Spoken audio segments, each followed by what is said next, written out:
Agression de la RDC par le Rwanda, la population de Goma a envahi les artères de la ville ce lundi pour dire non au dialogue avec les rebelles du 23 mars. Des drapeaux des pays membres de la communauté internationale ont été brûlés, une manière de dénoncer leur complicité. Identification de la majorité parlementaire. L'informateur intensifie avec les consultations ce lundi. Différents politiques responsables des plateformes ont été reçus. Cooptation des chefs coutumiers comme députés provinciaux. La population de Mongata ne s'identifie pas dans leurs représentants à l'Assemblée provinciale de Kinshasa. Elle dénonce ce qu'elle considère comme politique sanguinaire des autorités qui veulent s'aimer la confusion. Vous les écouterez dans ce journal. Le point sur l'actualité. Bienvenue dans ce journal sur Télé 50. L'Assemblée nationale a mis en place lors de la plénière de ce jour la commission chargée d'élaborer le règlement d'ordre intérieur. Elle sera composée de 78 membres délégués par les 26 provinces en raison de 3 députés par province. Elle aura 5 jours de travail à partir de ce mercredi. Au terme de la plénière la plus courte de la session extraordinaire inaugurale de la 4e législature de la 3e République, le président de l'Assemblée nationale, Christophe Mbosso, a, dans sa communication du 19 février 2024, annoncé la mise sur pied de la commission chargée de l'élaboration du règlement intérieur de cette chambre parlementaire. Selon son propos, le président du bureau provisoire de l'Assemblée nationale a proposé une commission composée de 78 membres délégués par les 26 provinces en raison de 3 députés par province, parmi les plus compétents et les mieux qualifiés par rapport à la nature du travail à réaliser, à savoir l'élaboration du règlement d'ordre intérieur de la chambre basse du Parlement. Les députés nationaux devaient donc se regrouper par province, se concerter pour désigner les 3 délégués envoyés à la commission. La commission, ainsi constituée, aura 5 jours de travail dans la salle des banquets de Palais du Peuple à partir de ce mercredi. C'est à l'issue de ce travail en commission que le projet de règlement intérieur sera soumis à l'approbation de la plénière. Les texte ainsi adopté par la plénière sera aussitôt envoyé à la Cour constitutionnelle qui se prononcera pour sa conformité à la Constitution. Le président Mbosso a formulé une recommandation à l'endroit du bureau de la commission, celle de veiller à produire un travail de qualité d'une législature digne de la 3e République. Il s'agit de ressortir parmi les dispositions qui existent des amendements si c'est nécessaire en vue de produire un texte potable à soumettre à la plénière. Agression de la RDC par le Rwanda au travers les terroristes du M23, le mouvement citoyen notamment lutte pour le changement organisé ce lundi à Goma, une manifestation pour dire non à un dialogue avec cette rébellion telle que voulue par certains pays membres de la communauté internationale alors que ces terroristes endeuillent les Congolais depuis des années. Très en colère, ces manifestantes brûlaient les drapeaux des États-Unis d'Amérique et de l'Union européenne qui, pour eux, soutiennent le Rwanda. Suivez l'un des manifestants. Nous sommes ici pour montrer au monde entier comment est-ce que les Congolais ils sont déterminés à sauver leur territoire. Et nous sommes ici pour brûler les drapeaux de ces petits impérialistes qui pensent qu'ils vont intimider la RDC, qui vont imposer à la RDC de dialoguer encore une fois avec ces petits Rwandais, les M23. Pourquoi seulement ces pays? Ce sont les pays qui soutiennent le Rwanda normalement. Comme vous le savez, le Rwanda c'est un petit pays qui ne peut pas s'égaler à la RDC. Comme vous le savez très bien, c'est l'Amérique, la France, Pologne, Angleterre, l'Union européenne en général, c'est eux qui soutiennent le Rwanda. Et comme vous le savez, ces gens, ils ont des missions de balkaniser notre pays. Et c'est pourquoi vous avez vu, lorsque ces petits M23 avancent, aucun Français ne parle. Mais lorsque nous, on avance, lorsque nous, on veut libérer nos territoires, vous allez entendre ces petites personnes dire qu'il faut laisser faire autre chose. Et c'est pourquoi nous, on s'est dit, si nous savons très bien, nos autorités ont des carcans, nos autorités ne peuvent pas dire ça. Mais nous, nous sommes les citoyens, nous sommes les souverains primaires, et nous allons brûler le drapeau. Advienne que pourra, aucun citoyen ne quittera ce monde. Agression de la République démocratique du Congo par le Rwanda. Jean-Thierry Mosenepo, acteur politique, a au cours d'une conférence de presse haussé le ton contre les velléités expansionnistes de Paul Kagame, le silence complice de la communauté internationale et l'hypocrisie des parrains occidentaux du Rwanda. Dans sa communication, l'acteur politique congolais et président du conseil d'administration de Kobil SA n'a pas eu sa langue en poche. Si le Rwanda agresse la République démocratique du Congo, les Occidentaux soutiennent le Rwanda. L'on peut conclure que l'Occident est hypocrite, a démontré Jean-Thierry Mosenepo. Et que c'est grâce à cette manne de la communauté internationale, de ces armements, que le Rwanda soutient le M23 pour déstabiliser et agresser la République démocratique du Congo. La logique de ce syllogisme est que c'est la communauté occidentale qui nous agresse. Et ça explique le silence. D'où pour nous le besoin de pouvoir crier haut et fort et de parler. Nous ne pouvons plus nous complaindre dans le silence. Parce que qu'est-ce que Thomas Sankara dit? Il dit que l'esclave qui n'est pas responsable de sa révolution n'est pas un homme qu'on peut plaindre. Presque pris d'une colère patriotique, Jean-Thierry Monsenepo a appelé les Congolais, de toutes tendances confondues, de prêter main forte au chef de l'État, Félix Tshisekedi, dans sa lutte contre l'ennemi. Si nous voulons casser ce paradigme-là, cette responsabilité-là nous revient. D'où l'appel à tous les Congolais à se lever pour soutenir les actions du chef de l'État. À notre justice de pouvoir prendre des mesures contre tous ces Congolais qui vont pactiser avec l'ennemi. Il n'est pas normal que jusqu'à aujourd'hui, il n'y ait pas un procès et une condamnation, même par contumace, contre un citoyen comme Corneille Nangaa. Il est vrai que les mal qui rongent le Congo ne datent pas de la dernière pluie, mais un peuple uni, derrière son chef, avec une vision éclairée, ne peut que vaincre. C'est la ferme assurance de Jean-Thierry Monsenepo.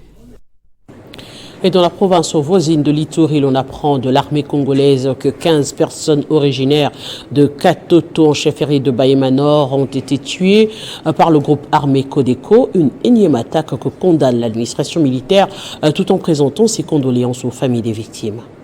Chers compatriotes, je viens d'apprendre cette triste nouvelle, faisant état d'un crime ignoble perpétré par un groupe armé mieux identifié à la milice Codeco, auteur d'exécutions sommaires de 15 personnes originaires des Katoto en chefferie de Bahema Nord. Face à cette barbarie, je présente, au nom de l'administration militaire que je dirige et au mien propre, mes condoléances aux membres des familles éprouvées et que leurs âmes de défunts reposent en paix.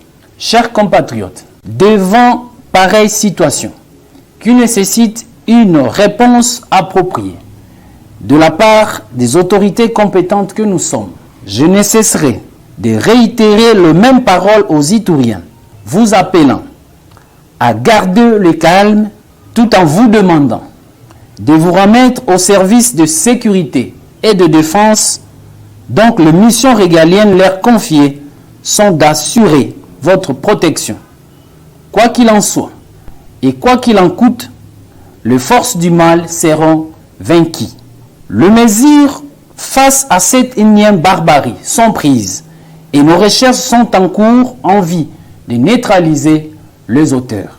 À cet effet, nous en appelons à la conscience de chaque Iturienne et Iturien épris de paix et de justice à contribuer à la pacification de la province de l'Ituri en faisant confiance à son armée et sa police, en demeurant en parfaite collaboration avec elle, en dénonçant les ennemis visibles et invisibles de la paix pour permettre aux forces de défense et de sécurité de mettre hors d'état de nuire ces prophètes de malheur qui continuent à endeuiller nos populations meurtrières. On parle de désordre dans la cooptation des chefs coutumiers comme députés provinciaux. L'est de la ville de Kinshasa risque de connaître un conflit du genre Kamwina-Nsapu qui va s'ajouter au phénomène Mobondo au cas où le village Mongata sera représenté par un député qui n'est pas de cette ville. La population de Mongata qui le dit est dans un mécontentement tant que leur chefferie n'est pas représentée à l'Assemblée provinciale de Kinshasa à cause de ce qu'ils qualifient de politique sanguinaire des autorités et qui veulent s'aimer la confusion dans cette contrée. Jusqu'où iront les conflits coutumiers dans l'est de la ville de Kinshasa et quelles peuvent être les motivations si rien n'est fait? Pour certains, ça serait une manière de déstabiliser les institutions du pays. Ah, gouvernement na biso RDC. Boyo ke na biso patama biso pe population na bino. Dona wana bazolo ba dona. Uta bokoko na biso na 6000 boso yo. Atikala ko lakisa biso donate.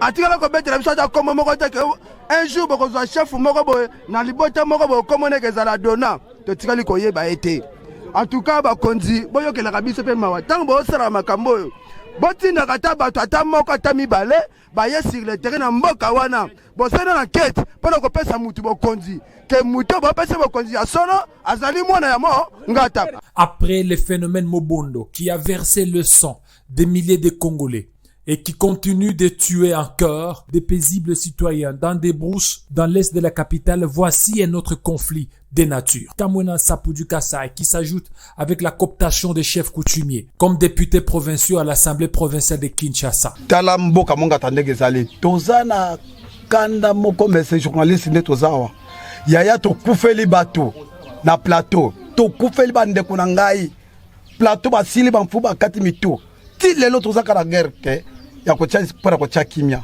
papa journaliste talambo kandege kauki bato tu bakenda mais papa journaliste tokosenga na ba politicien en tout cas vraiment s'il vous plaît ba politicien ba faire attention ba zadona soki bazo mona ke biso ba kwa copter biso te pona ko longola histoire wana ba luka ndeko langa yo senzali ba pesi yoso yo groupement yo okay. Soki ba moni ke te ba zo yo ba pesa e pouvoir na ye na kimia nyoso to ba tika ko tia biso désordre to boy na biso na komanzambe ba tia biso na kata kimia. Pour le compte du village Mongata, une personne est citée dans la cooptation, mais qui n'est ni de loin ni de près de ce village, en lieu et place du chef coutumier Sanda Wasanda ou encore Mayala, tous de la lignée royale du village Mongata. D'où le mécontentement des populations de Mongata qui citent nommément les noms des instigateurs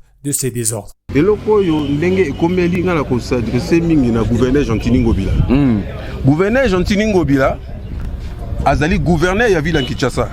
Gouverneur Gentini Ngobila toyebi ba désordre bima na Yumbi na yebi suite nango te soki ezala ndenge ebanda ndenge ni ndenge sukela mais yebi ke yemda créer ba trouble kuna tokomi awa na Kinshasa ye gouverneur biso toza batu ya province ya Kinshasa o ezali village d'origine ngai ye aluki amaniganse na niveau ya ba chef coutumier po baya kozwa Mongata bacha chef oyo ayebani na Mongata te ayokani na batu misusu bateke misusu bazaya mupanzi oyo te o bazali ya ngambo kuna ya Maindombe po baluka baya kozwa pouvoir na tina ya oyo eza mabele na ngai na kolinga infiltré te akota gérer yango eza lokola territoire congolais neto wela ata toza binemi.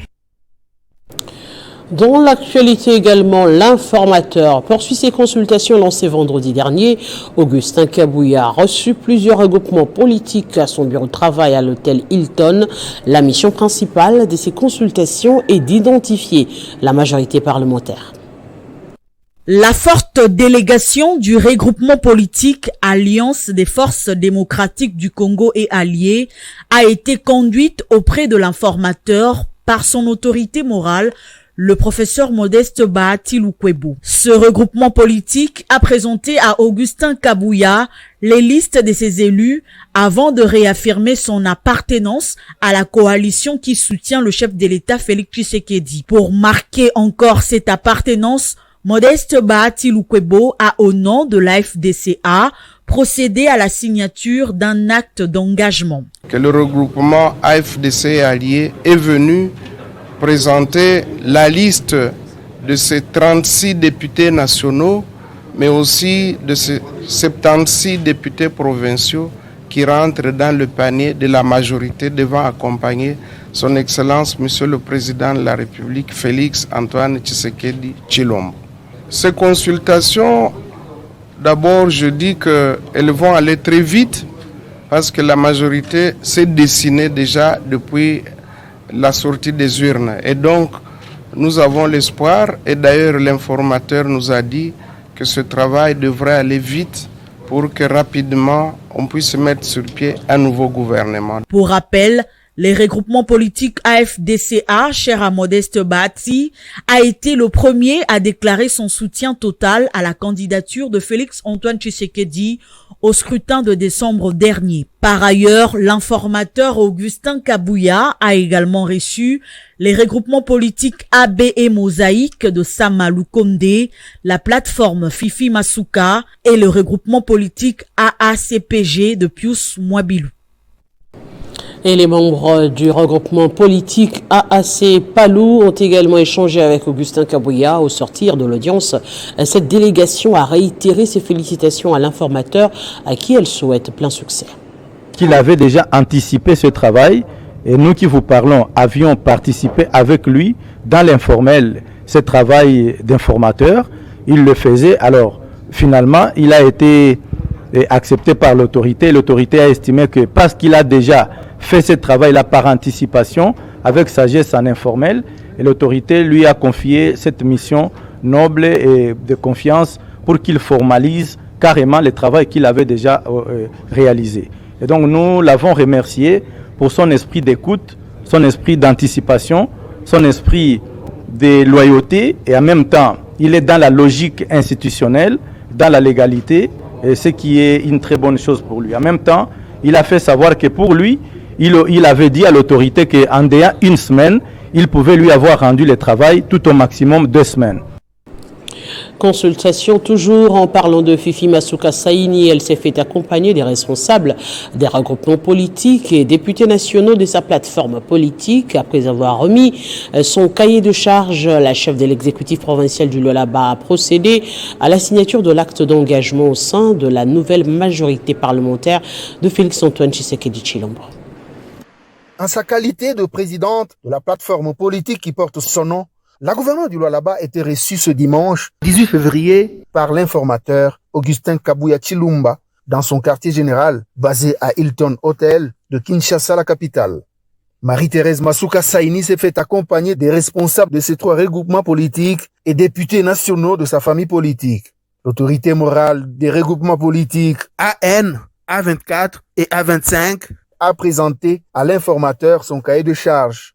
Le temps fort de l'échange était la signature de l'acte d'engagement au sein de la nouvelle majorité parlementaire de Félix Antoine Tshisekedi Tshilombo. C'était l'occasion pour la gouverneure Masuka de présenter ses vives et sincères félicitations à Augustin Kabouya pour son élévation à ce prestigieux poste et de la confiance dont il est bénéficiaire de la part de l'autorité suprême du pays. Nous sommes engagés à accompagner les chefs de l'État dans tout ce qu'il est en train de faire et sans oublier que notre plateforme a existé avant même les élections pour accompagner les chefs de l'État.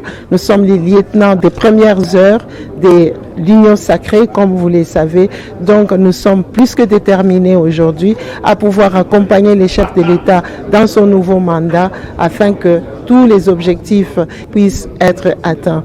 La chef de l'exécutif provincial du Lualaba a réitéré la disponibilité de sa machine politique à accompagner efficacement la vision de Tshisekedi Tshilombo dans son nouveau quinquennat, surtout pour qu'il parvienne à pacifier la partie est du Congo-Kinshasa. Avec une majorité confortable, nous pensons que la guerre à l'est va trouver aussi une solution, parce que nous serons là pour accompagner toutes les décisions qui seront prises au niveau du gouvernement. Donc aujourd'hui, nous pouvons dire, en tout cas avec fierté, que le chef de l'État, le président Félix Antoine Tshisekedi Tshilombo, a une majorité tant au niveau national qu'au niveau provincial. La plateforme politique Masuka Saini Fifi compte pour l'instant 25 députés nationaux et 30 députés provinciaux. Elle est actuellement la 6e force politique de la RD Congo. Rendons-nous au Lualaba où le Renemico vient de voir le jour. Il s'agit d'une structure des négociants miniers artisanaux qui vient répondre aux problèmes d'errance qui les guettent souvent. Le gouvernement a été représenté lors de cette cérémonie historique pour le secteur. Une nouvelle structure des négociants miniers artisanaux vient de voir le jour au Lualaba. Il s'agit du regroupement des négociants miniers du Congo, Renemico. À sa sortie le dimanche 18 février 2024, en présence de plusieurs personnes du secteur minier et du secrétaire exécutif du gouvernement, Archimède Kalassa, le secrétaire de Renemico, Alex Mbaya, a dans son intervention donné les objectifs qui se sont fixés pour l'intérêt des creuseurs artisanaux de la province du Lualaba et d'ailleurs. Quelques exploitants miniers artisanaux ont accepté de s'unir pour créer une ASBEL avec comme objectif défendre les intérêts de ses membres. Puis s'en est suivi les différentes interventions des panélistes peu avant de passer à la cérémonie d'intronisation du comité de René Miko qui sera dirigé par le président Désiré Mbayo et Cédric Pungwe comme vice-président. Avec le président. Et on peut commencer à applaudir parce qu'on commence à se faire. Ensuite, la remise des brevets des différents membres de cette structure, les participants et les intervenants se sont accordés dans l'objectif de voir l'amélioration des conditions de vie et de travail des creuseurs artisanaux. Nous sommes en train de vouloir aider les artisanaux, d'avoir quand même cette initiative-là qui est formée par nous les négociants, qu'ils puissent être aussi des ayants droit dans le secteur minier.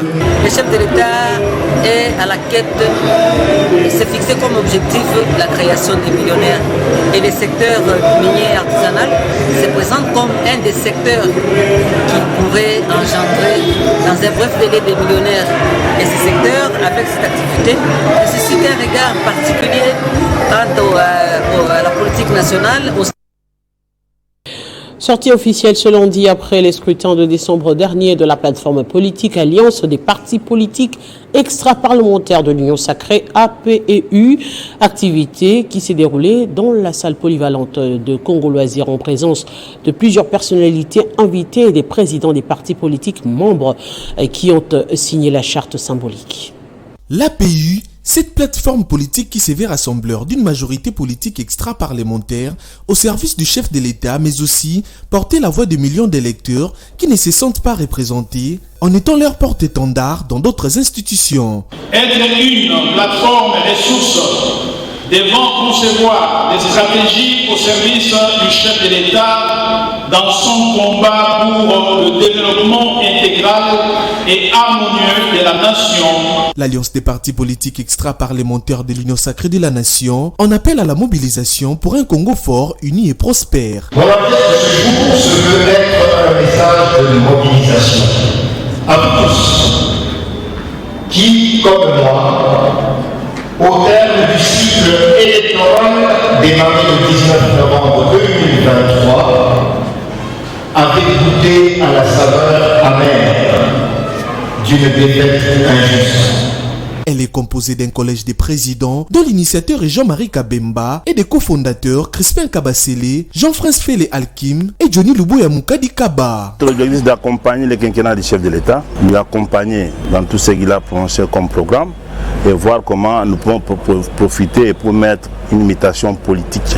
Nous nous considérons comme cette force précieuse, comme cette majorité populaire qui ne va pas siéger dans les assemblées délibérantes, mais qui devra soutenir le chef de l'État. La période que nous traversons nécessite de rencontres de cette nature.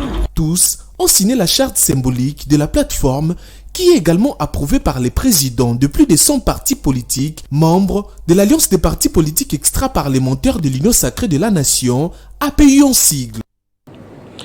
Diersing Gimbi Kinkela a relancé samedi dernier la série des conversations avec la base du rassemblement de jeunes patriotes dénommé l'Isolona Base afin de conscientiser ce dernier sur les enjeux politiques de l'heure. Ce moment d'échange était aussi une occasion pour les membres du RJP de faire le bilan des activités organisées en 2023 et de projeter celles qui seront faites cette année. Malgré le fait qu'il n'a pas été élu lors des élections législatives organisées en décembre dernier, Diersing Gimbi Kinkela se montre toujours soucié du développement de la République démocratique du Congo et peaufine des stratégies pour permettre aux jeunes de pouvoir jouer une partition importante. Samedi dernier, le président du Rassemblement de jeunes patriotes a relancé la série des causeries avec la base en échangeant avec les responsables de toutes les cellules du RJP sur les enjeux de l'heure, tout en faisant le bilan des activités de l'année 2023 et projeter les actions qui seront menées sur terrain cette année. C'est question pour nous d'abord de faire un bilan pour l'année 2023. Vous savez bien, pendant l'année 2023, on s'était fixé beaucoup d'objectifs. Alors, quand nous sommes arrivés à la fin, il faudra bien faire l'évaluation, essayer de voir ce qui a marché et ce qui n'a pas marché. Ce qui a été fait aujourd'hui, on a fait l'évaluation, en même temps le bilan, par rapport aux objectifs qui nous ont été assignés dans notre ASBEL. Et je crois que le bilan pour nous est presque satisfaisant. L'insécurité créée par le M23, soutenu par le Rwanda dans l'est de la RDC, a été évoquée. Le jeune du RJP se range derrière le chef de l'État, Félix Antoine Tshisekedi Tshilombo, qui multiplie les efforts pour rétablir la paix dans l'est de la RDC. D'ailleurs, je suis heureux de savoir que je suis parmi ceux-là qui ont prêché la réélection du père, son Excellence Félix Antoine Tshisekedi Tshilombo. Et aujourd'hui, il est en train de présider le destin de tous les Congolais.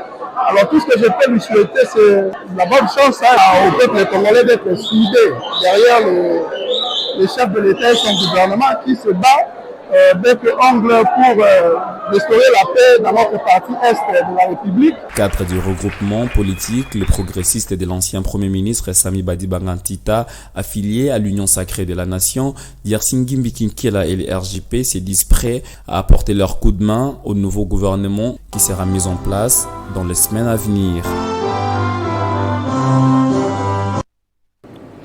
Parlons du lancement hier dimanche des travaux de réhabilitation et de modernisation de la route nationale numéro 4 par le ministre des ITP Alexis Guizarro et Jano Kikangala, directeur général de l'office de route, longue de 748 km, ce tronçon reliant la ville de Kisangani, Komanda et la province de l'Ituri, un vrai ouf de soulagement pour les usagers de cette route.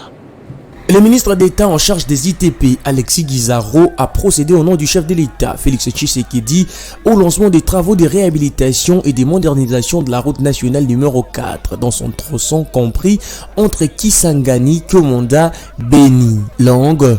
De 748,50 km, cette route sera construite dans les cadres du partenariat public-privé. Les travaux seront exécutés par l'entreprise China Construction Company. L'office des routes en est le maître d'ouvrage délégué. Lors de la cérémonie à laquelle plusieurs hôtes ont pris part, le directeur général de l'office des routes, Jano Kikangala Ngoy, n'a pas manqué de définir les contextes et les biens fondés de ces projets routiers.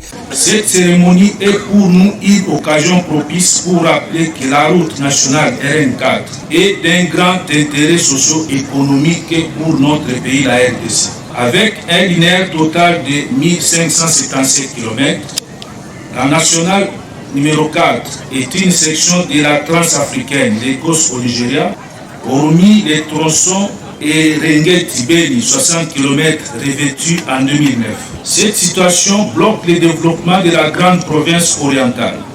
Ceci malgré les multiples interventions et travaux en terre battue pour remédier aux souffrances de la population et des usagers de la RN4. Son Excellence, Monsieur le Président de la République, Antoine Tshisekedi Tshilombo et son gouvernement ont pris la décision de la moderniser. Cette cérémonie, qui a réjoui la population de Kisangani et ses environs, a connu la participation de plusieurs directeurs des services sous tutelle du ministère des ITP, dont les directeurs généraux du FONER, de l'OVD et de l'ACGT.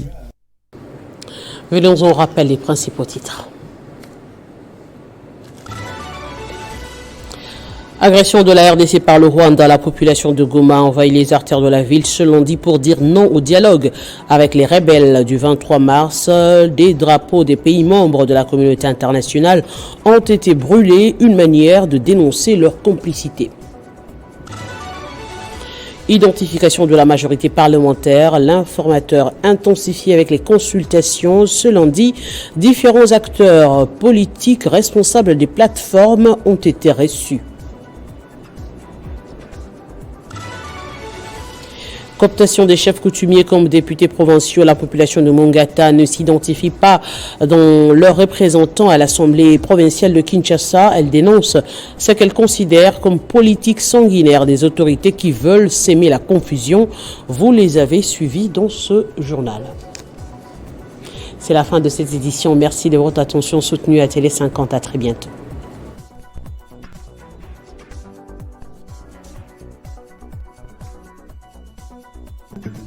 Retrouvez toute l'actualité en continu sur www.tele50.cd.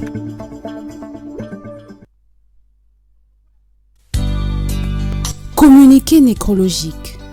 L'honorable Thomas Louaka Le Saint-Jola, la famille Prosper Louaka, la grande famille Lufungula et la famille Ngerimbaya ont la profonde douleur de vous annoncer le décès inopiné survenu à Kinshasa le 8 février 2024 de leur frère, fils, beau-frère et père Jean Louaka Onyembo, Jean Yemakal pour les intimes.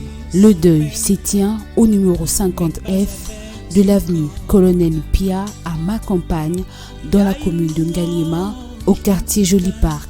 La veille mortuaire aura lieu ce mardi 20 février 2024 dans la salle Ouianoa située au 4630 avenue de la Science, croisement des avenues de la Science et Prince de Liège, Chaoumba dans la commune de la Gombe. La levée du corps aura lieu à l'hôpital du Cinquantenaire le mercredi 21 février 2024 à partir de 10h. L'enterrement aura lieu au cimetière de la nécropole entre terre et ciel. Fait à Kinshasa le 18 février 2024 pour la famille Louaka, Prosper Louaka, Lufungula.